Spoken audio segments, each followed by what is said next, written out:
If you're someone who needs to hear this, take a breath. For those who put others first when their own world's a mess. For anyone who feels like they're near the end, this one's for you. This one's for you. Want you to take one breath, take one step, and never say never. Things will get better. Only takes one day to rewrite your fate. Know that you'll find your way. Wherever you are, I hope you're listening. I hope you're living out your life. Wherever you are, I know you'll make it. Hold on to faith and you'll survive. Wherever you are, I hope you're listening. I hope you're living out your life. Wherever you are, I know you'll make it. Hold on to faith and you'll survive. Wherever you are.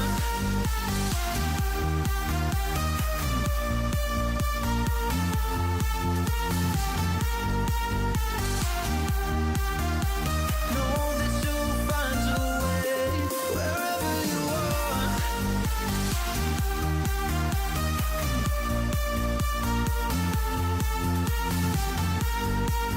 I know you'll make it. Wherever you are. If you're someone who'll take the fall to save someone else, and nobody even knows that you're suffering yourself. For anyone whose pain always hurts like hell, this one's for you. This one's for you. Want you to take one breath, take one step, and never say never. Things will get better. Only takes one day to rewrite your fate. Know that you'll find your way. Wherever you are, I hope you're listening. I hope you're living out your life. Wherever you are, I know you'll make it.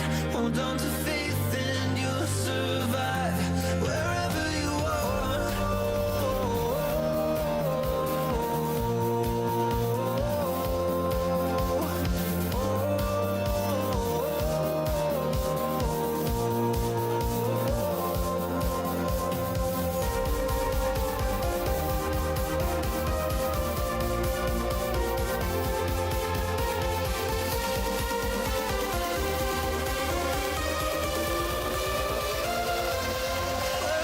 you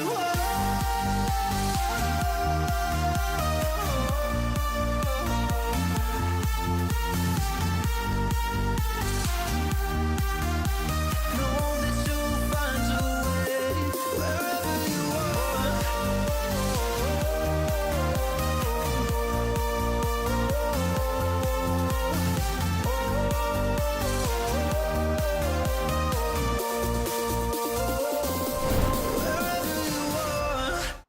Welcome, one and all, to this beautiful Tuesday evening. Thank you so much for being here. Hopefully, you're ready for some more sleuthing, mystery-solving shenaniganery, because I know I am. I can't lie, guys. I am a little bit obsessed with this genre of games now, and it's just it has officially sucked me in. It has officially sucked me in. Now, two things. I went through and adjusted a number of my settings on YouTube because I realized when I had swapped a bunch of stuff over to Kick, it defaulted out a bunch of my settings designed for my equipment, my internet, everything. Hopefully I solved the choppiness of the camera. We'll see if it figures itself the fuck out. I no guarantees. Sometimes it's literally just, it is what it is. We'll try to figure it out. Now, thing number two, I can't lie to you guys. I can't lie to you guys. I was up until 2 in the morning last night. I was up until 2 in the morning last night. Master has given Dobby a sock, but the sock is stiff and tastes like chicken.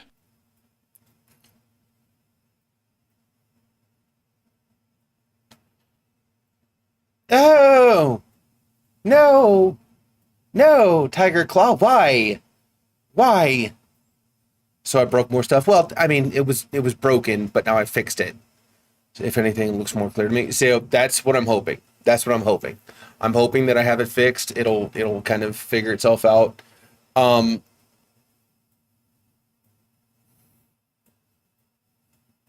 oh, thing number two. So, the game is called The Rue Trees Are Dead. No, it is not free on Steam, but they recently released a expansion update. I'm not sure what to call it. Like a follow up to the game where it's like more shit is coming out and you're finding out more. Well, this morning I woke up after a cool 5 hours of sleep, and for some reason I just couldn't help myself. I loaded up the game, and as I'm sitting there staring at the board, shit just started, like, it lined up, and I was making logic leaps that I couldn't make last night because I was simply fucking fried by everything. So I solved a bit, and I figured out a couple things that I was doing dumb that make way more sense now. Okay? And I'm going to go through it. I'm going to go through it with you guys because I kind of made a couple leaps and bounds, but we're going to go through it together. Okay? How is everyone doing? I know that was a very quick intro. I apologize, but we're basically going to get right into it. I just want to make sure you guys feel welcomed. How is everyone doing this Tuesday evening? Hopefully your week is going well. Your Monday wasn't too rough, but it seriously means the absolute world to me that you guys continue to show up and hang out for these games. I seriously, this game style, the whole sleuthing, private eye, case solving kind of shit, the puzzles. I've never played puzzle games. I'm not one for puzzle games. Yes, I did eat. I had 2 pieces of pizza for dinner tonight. You're doing something dumb? Say it isn't so. Chicken chaser.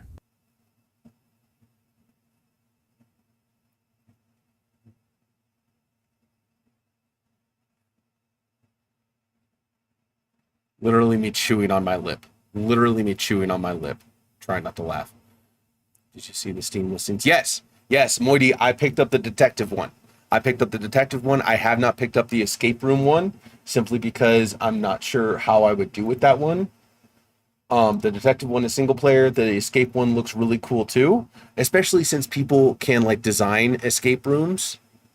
Well, I'll see how people feel about it, but I'm definitely down for more sleuthing. If people like the whole, I like escape rooms. I've always wanted to go to an escape room, and being able to do one virtually kind of removes the, you know what, fuck it. Hang on. Let's see really quickly. Hang on. If people can design escape rooms for me, how awesome would that be? It's on VR too. And it's on sale right now. Well, I don't want the soundtrack. I don't need the soundtracks. Fuck it, I'm doing it. This is a horrible idea. This is a bad idea. Don't do it. Don't do it. Too late. Already done it. Multiplayer, so that's why I sent it. Yes. Well, that's why I just picked it up. So. Anyways, so we're going to be doing more sleuthing. Escape rooms are amazing. Yeah, I just, the whole people side of escape rooms are what kind of get to me, because I don't like leaving my apartment. You know, hi, agoraphobic. And secondly, I don't like people in general. So, yeah, having to. I'm actually, Moody, I have done a lot better with VR recently than I have. Florida Panthers won the Stanley Cup again. How do people from Florida keep winning at hockey? Well, it's more like people floating around on bladed boots. you think people from Florida wouldn't be that familiar with ice, but apparently we're beating the Rip Canadians. is walking around like me, just Winnie the Poohing it. If you don't know what that means, if you don't know what that means, we're not Googling it. Typically reserved ahead of time because they limit how many people are allowed in a room, so you choose who you can go with. No, don't Google it. Do not Google it. Dixper. Jesus Christ on a... How about you play hide and go fuck yourself? And this is why we love Ripley. Google that. I thought I set that up to Q. Mother of God. Whatever. To the Google. No, not to the Google. I know what it means. Not to the Google. Anyways, we're going to get into the game. Yes, I purchased the escape simulator because I'm a dumbass. Back to the game.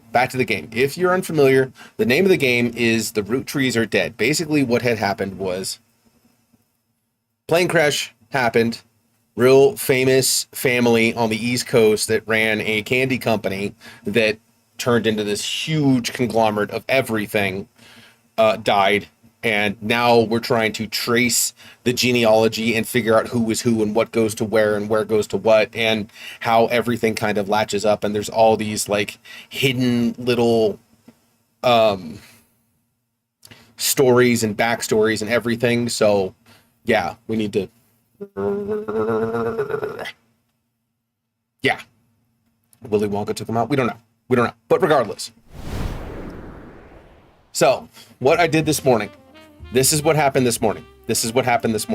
So, first of all, this is what led me down the rabbit hole. Everyone remembers Chris Rafferty. Chris Rafferty is the son of Clark Rafferty, who was from his spouse Jane LaRue after his first marriage to Danielle Franks, which I have not confirmed yet. Okay. Clark Rafferty was raised with Jim Roottree, who is the son of Elias C. Roottree, who basically raised these two in tandem. So Chris Rafferty is a kid in college. This is what I found out this morning. I thought he was an artist last night because he had art, quote unquote. He had art. This piece of art that we had to put together last night at like 1:30 in the morning when my brain was almost completely fried. And then we had to put these photos together and figure out that these three were his cousins, his distant cousins, Chris's cousins, who we also discovered was at the time engaged to Luisa Garcia. Okay, so that was Rafferty. So that's what got me over here to these two, because I figured out Bethany and David are Kellogg's. Okay, this was the only family that had two kids. Obviously, he's older because he's in college. Now, Bonnie Hudson is the sister of Guy Hudson. These two look really similar, so I went to this photo. Hang on. I went to this photo and I started eliminating people here. Now, once I knocked out these people, all the others started falling into place. So once I eliminated these two, I was like, oh, who the fuck is this pissed off person? Wait, is that Morden? Here's where it kind of went a little bit off the rails. I don't know who Guy Hudson's spouse is, okay, but they didn't have any kids, so it doesn't really matter anyway. However, Bonnie Hudson married Kellogg David III, okay? They had two kids, Kellogg David IV and Kellogg Bethany, okay? Now, here's where shit kind of started falling into place for me, because I figured out Stephanie Cottrell, okay, is the daughter of Sam Cottrell and Gwyneth Madsen. Now, here's the second part of it. Samantha Roottree was, quote unquote, doomed to be farmers, okay? What happened to Ernest Madsen? He became the fourth president, while his sister, Gwyneth Madsen, ran the farm with her husband, Sam Cottrell. They had a daughter, Stephanie Cottrell. I was like, oh, what if she is still a student? Because what you don't know is down here at the bottom that I wasn't really paying attention to, it's got student college and student K through 12. You can't see it because it's covering the camera, but these two, student college, student K through 12. So I put student K through 12, all of a sudden, boom, a whole bunch of shit started coming to light. So then I got over here, Bonnie Hudson and Guy Hudson. Okay, Bonnie Hudson, her real name, well, I mean, her surname is Hudson, but she became a Kellogg. They had 2 kids, okay? So then I said, oh, what if this kid is a college student? Because he was in college, he's still in college, made him a college student. I was like, oh, these 2 must be students K through 12 because these are current pictures, student K through 12. So this became the next 3 along with Luisa Garcia. And then I figured out that I had these 2 backwards. She's a musician, he's a student. And that's when I stopped. That's when I basically, oh, I had one more revelation. Okay. So here's the problem. Elias C. and Edward. I have a feeling Edward Clancy Roottree, Clancy Edward Roottree, C.E. Roottree, is a lawyer. One of these 2 motherfuckers. Yes, the dates on the photo matter. One of these 2 motherfuckers followed in Dad's footsteps. I remember reading that somewhere. Now, here's where I'm starting to get a little bit into logic and reasoning. Clark became a advertiser. Dude, he made that jingle for the Super Bowl ad, whatever. He stayed a musician. What if their dad is in advertising? No, I haven't figured that out. I have not figured out. You can open this envelope, and after the whole family tree has been filled in, it is 2 names that must be typed in manually. The clues are obscure and have been intentionally hidden in the past, may even require some leaps in logic. Try to keep an eye out for any inconsistencies. I have no idea. I have absolutely no idea on this.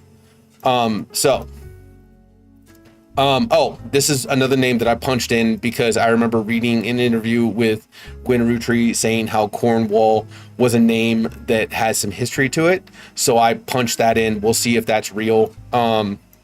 So I'm assuming this guy became a lawyer, and I'm assuming this guy went into advertising because his quote unquote son went into advertising, which isn't actually his son. Now, here's where it starts to go a little sideways. Gwen Roottree was an actress. Right? She had 2 sons that, remember, they went to Paris. They grew up in Paris, and they couldn't attend the gathering every 20 so years. The Roottrees would hold a big reunion. They couldn't show up for the gathering. Now, whose photos are missing? Obviously, the 3 people that were in Paris at the time. I can't even find the fucking, there it is. Obviously, the 3 people who were in the photo at the time. Now, after I got all the names punched in, the only 2 names that I couldn't really figure out where they fit was Robert and Ronald. So I took it upon myself to punch in Robert and Ronald Roottree. It's not Ronald, it's Ron. It's not Robert, it's Robbie. Motherfuckers opened up a new periodical for me where I typed in Ron Roottree.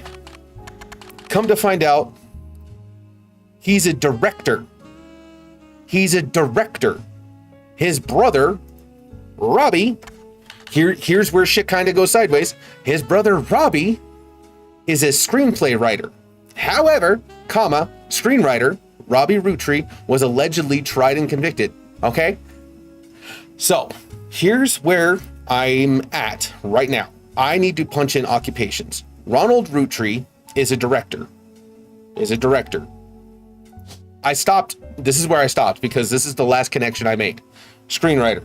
Because I remember seeing a bam. Okay, now, if I'm right, here's where I have my suspicions. This is their mom.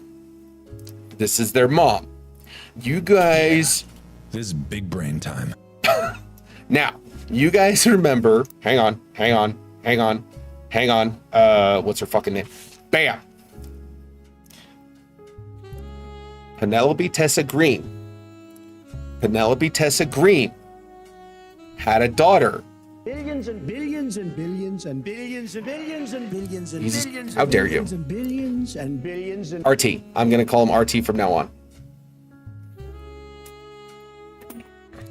Okay. Penelope Tessa Green had a daughter. Fucking. Where's the picture? Where's the picture? Where's the picture?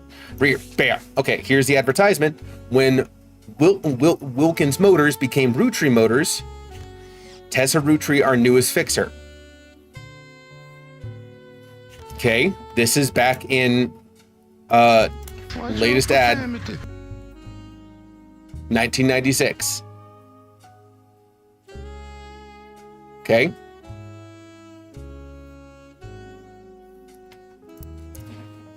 What if, I'm making some leaps and jumps here, what if Ronald married Penelope Tessa Green? Okay, what if?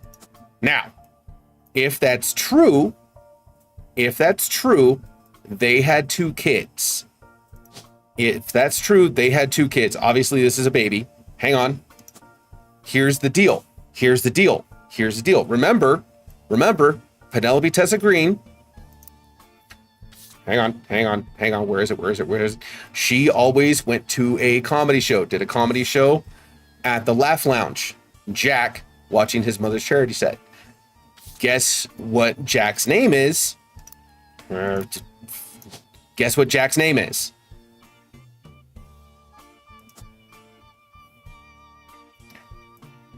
If this is true, these 2 were raised in Paris. He got popped for not espionage.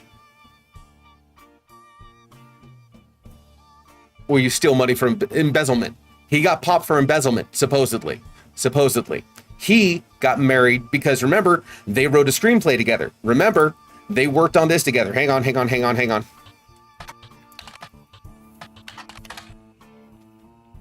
Okay. Okay. Tommy Mark Sheridan, single mother, played by stand-up Penelope Tessa Green. Okay. I'm paid up, Scar. Really? Tiger? That was a weird jump scare. It didn't pop off. Okay. Come to find out. Oh, this was another thing. RR Productions. Guess what RR stands for?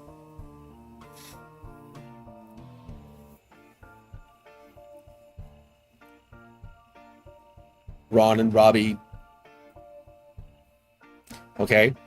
So then you go back to bam.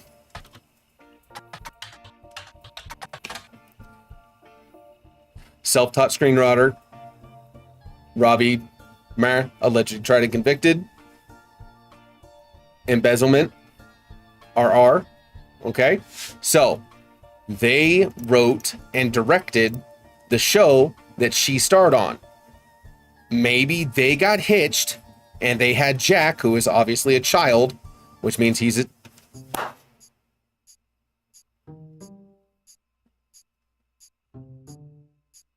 Who's right?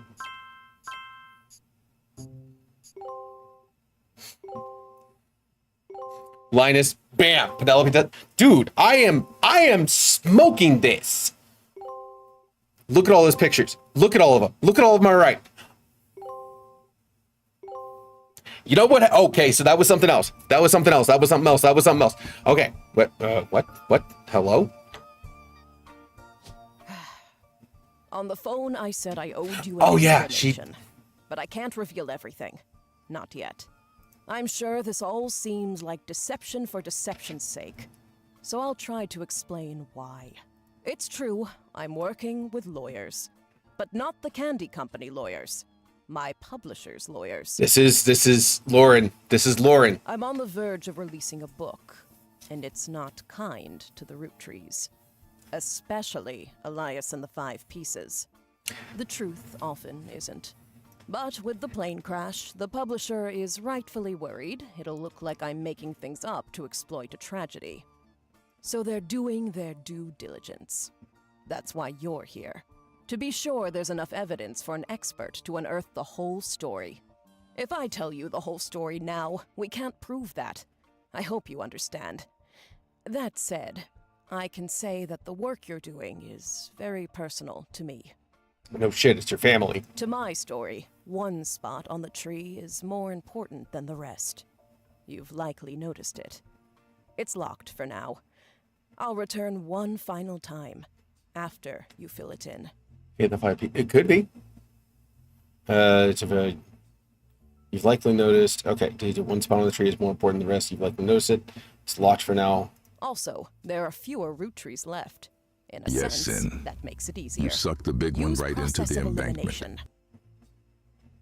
It's also harder to verify when you're right. You'll need 4 blood relatives before they lock from here on out. How dare! I don't have any more evidence for you, but trust your intuition. If something has a high number, it's not a mistake.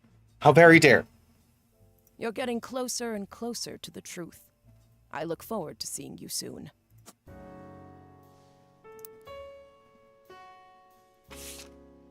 Okay. Okay, so...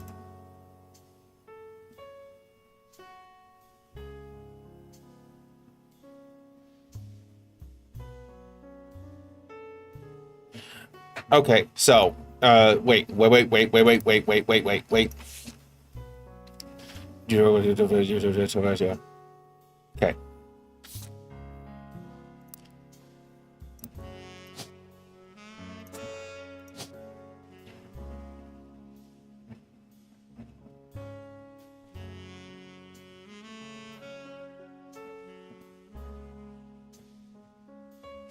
Root Tree November, Root Tree Christina.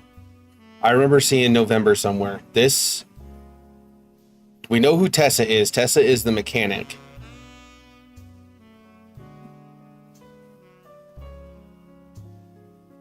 Christina or November?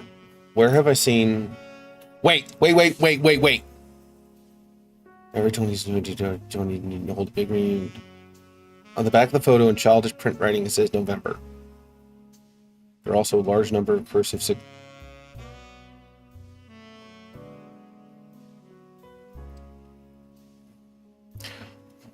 On the back of the photo in childish print writing, it says November.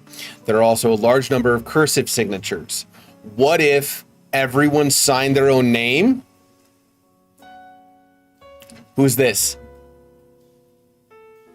Who's this? That's the only kid in the photo. November. Where?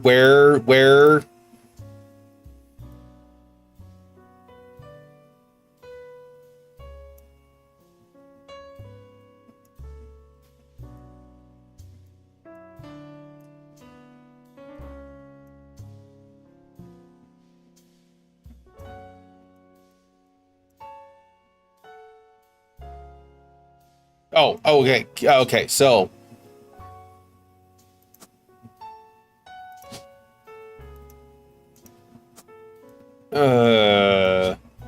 okay, so we know that has to be November. Root Tree Christina. It's a baby. We're just gonna go with baby. Okay. Unknown occupation is a wait, I gotta fill all these in. Oh, okay. So here's fucking what's her ass. Remember how Lauren said everyone prior to fucking what's her ass was a housewife? What if... Okay, maybe not. Oh, duh, Guy Hudson. He was the...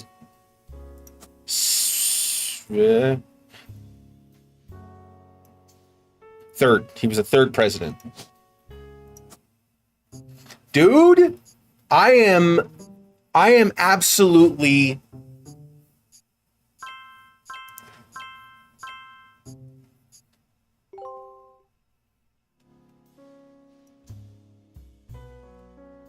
Okay.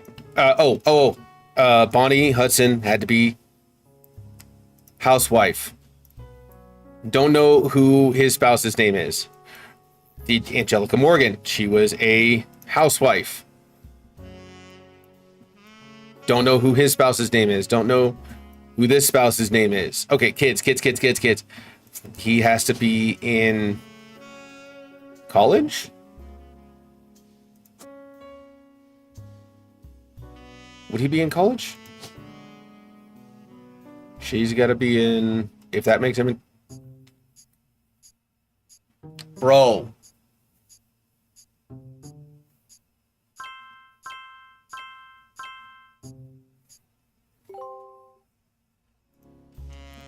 Okay, that makes this kid student. Let's knock out these two. He's in high school. Wait.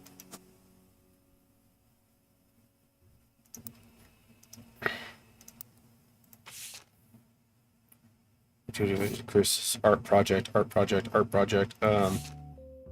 Maybe he swims for UConn. University of Connecticut. So he is in college.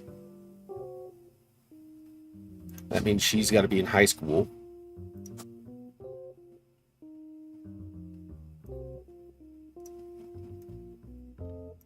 We are knocking these the fuck out.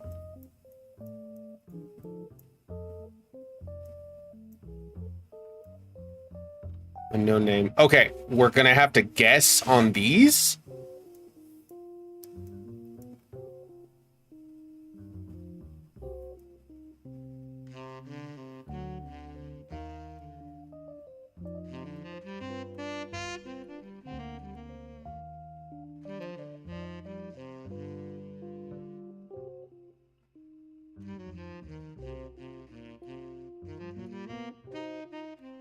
Okay.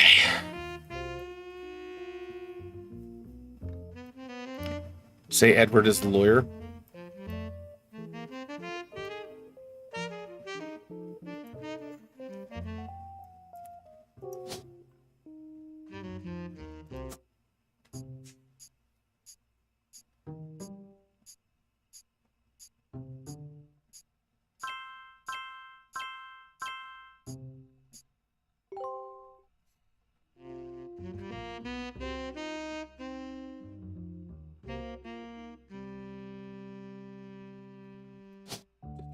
Just gonna throw that. Okay, now. He looks like a leech. Okay.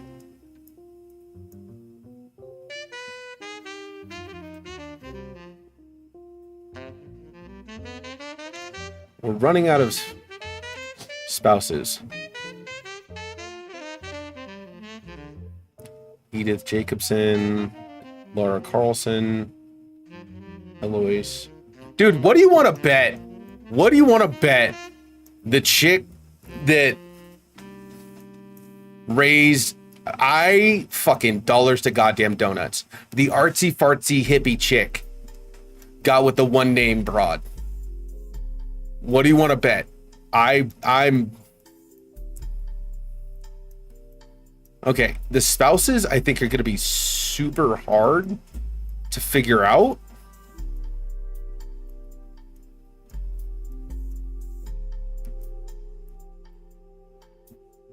Okay, so here's the deal.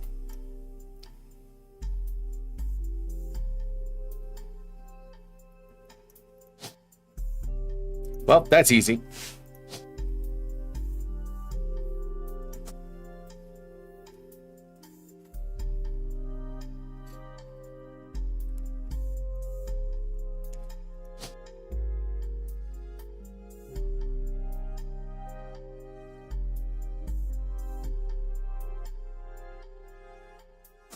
Hangy.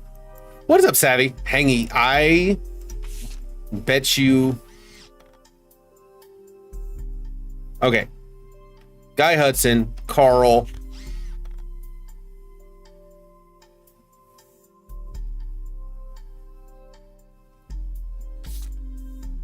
Whoops.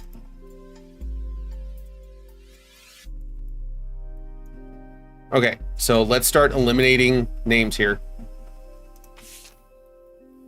Bonnie. Which one is Bonnie? Is bam. That's Bonnie.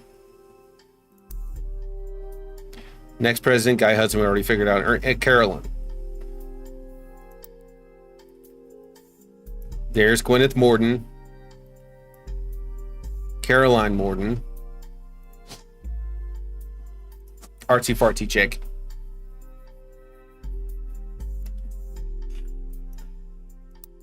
Okay. That leaves November Rootry. Now, what if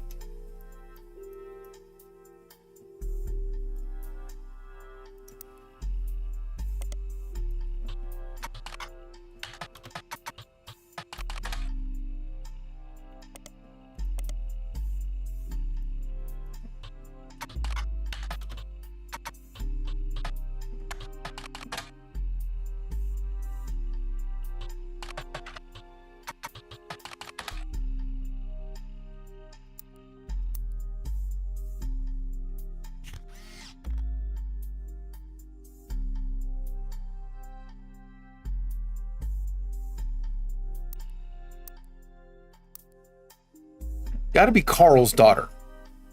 Basically. Okay, so this family died in a horrible plane crash. Okay? And we're figuring out where the money goes where. Try searching all the periodicals. Huh?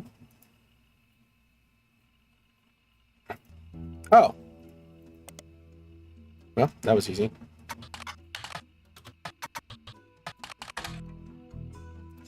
Tessa and November Rootry are nowhere to be found.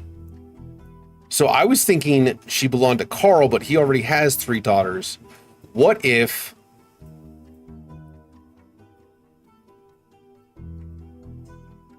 Okay, so Edward was already too old.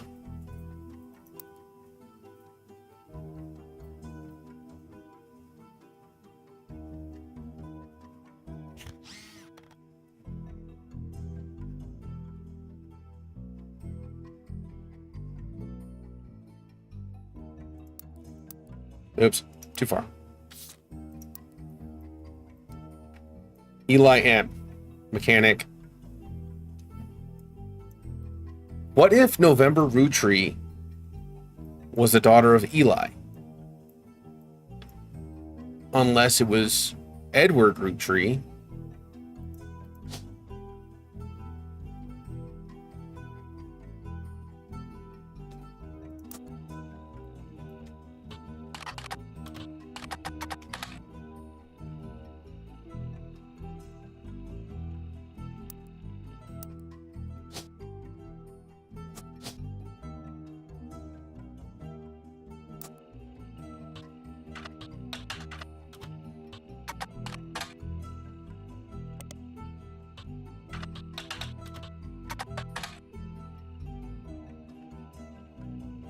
Unless she has nothing to do with the family now. But why would she be in a photo?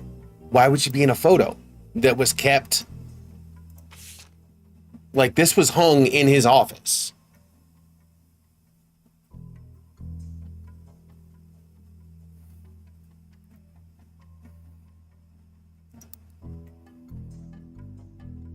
I really need to figure out the spouses.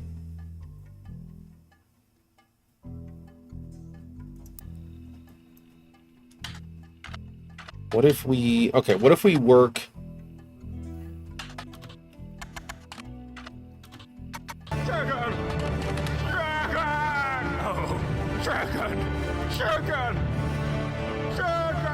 Chicken, everybody! Chicken! Edward Clancy. No E.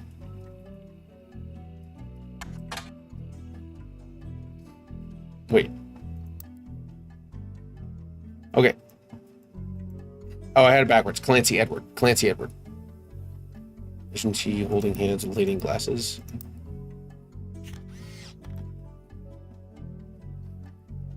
I don't know. No, she's not. Which that would mean no, she's got her own kids. She's mom to Stephanie Cottrell. Cottrell. I don't know.